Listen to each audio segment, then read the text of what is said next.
বৰপেটাত গানৰ দিন উদযাপন শিল্পী দিগন্ত ভাৰতীৰ জন্মদিনৰ সৈতে সংগতি ৰাখি উদযাপন কৰা গানৰ দিন উপলক্ষে মঙলবাৰে ৰক্তদান শিবিৰ সংগীত প্ৰতিযোগিতা আৰু সাংস্কৃতিক অনুষ্ঠানৰ আয়োজন কৰা হয়। বৰপেটা জিলা পুথিভঁৰালত অনুষ্ঠিত গানৰ দিন উপলক্ষে অনুষ্ঠিত ৰক্তদান শিবিৰত দিগন্ত ভাৰতীৰ লগতে কেইবাগৰাকীও বিশিষ্ট শিল্পী বৰপেটাৰ কেইবাগৰাকীও সাংবাদিক সমাজকৰ্মীয়ে ৰক্তদান ইপিনে গানৰ দিন উপলক্ষে ৰাজ্যিক ভিত্তিত ডক্টৰ ভূপেন হাজৰিকা আৰু দিগন্ত ভাৰতী জুবিন গাৰ্গ জ্যোতিৰ গানৰ প্ৰতিযোগিতাত বিভিন্ন জিলাৰ প্ৰতিযোগীয়ে অংশ লয়।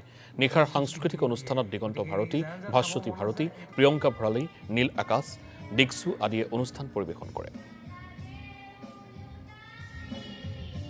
আজি 20 জানুৱাৰী আমি আছোঁ বৰপেটা সত্ৰনগৰী বৰপেটা জিলা পুথিভঁৰাল এই প্ৰেক্ষাগৃহ গোটেই প্ৰাংগণত আমি আটাই লগ লাগিছোঁ ইয়াতে।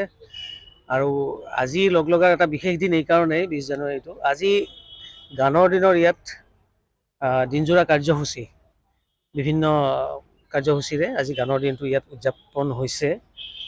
অনুষ্ঠান চলিয়ে আছে। এতিয়া আমাৰ ৰক্তদান শিবিৰৰ ইয়াত আয়োজন কৰা হৈছিলে।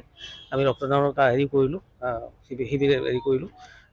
মই নিজে হেৰি কৰিলোঁ, ব্লাড ডনেট কৰিলোঁ। আৰু তেনেকৈ আৰু বহুত কেইগৰাকী আছে। মই গোটেই গানৰ দিনৰ পৰিয়াল, গোটেই উদ্যোক্তা কৰ্মকৰ্তা, এয়া অশোক আছে, এইফালে শৈলেন্দা, বুলবুল, পাৰ্থ, আটাইখিনিয়ে এইবাৰ গানৰ দিনটো এনেই জেনেৰেলি কি হয়, গানৰ দিন গুৱাহাটীত অনুষ্ঠিত হয় বিভিন্ন সাংস্কৃতিক কাৰ্যসূচীৰে, কিন্তু এইবাৰ বৰপেটাৰ গোটেই সাংস্কৃতিক ক্ষেত্ৰখনত আগভাগ লোৱা অশোক কণ্ঠী আছে, আমাৰ প্ৰমোদ ৰঞ্জন কণ্ঠী, তেনেকৈ দেৱাদিক আছে।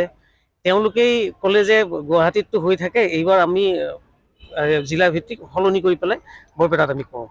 আৰু এই প্ৰস্তাৱটো আমাৰ হেৰি আঁচনিত আছিলোঁ যে গুৱাহাটীৰ পৰা আমি বেলেগ বেলেগ ডিষ্ট্ৰিক্টত লৈ যাম। কাৰণ কি হয়, গানৰ দিনৰ বিভিন্ন প্ৰতিযোগিতা, বিশেষকৈ সদৌ ভিত্তিৰ যিটো প্ৰতিযোগিতা হয়, তাত ল'ৰা ছোৱালী বিভিন্ন দূৰৰ পৰা আহিবলৈ কিছুমান ক্ষেত্ৰত অসুবিধা হয়, যে সময়ৰ ক্ষেত্ৰত অসুবিধা হয়, অৰ্থৰ ক্ষেত্ৰত হয়, আৰু লগতে তেওঁলোকক যিয়ে এচিষ্ট কৰিব, মাক বা দেউতাক বা অভিভাৱক, তেওঁলোকৰ আকৌ নিজৰ জীৱন জীৱিকাৰ কথা থাকে। গতিকে সময়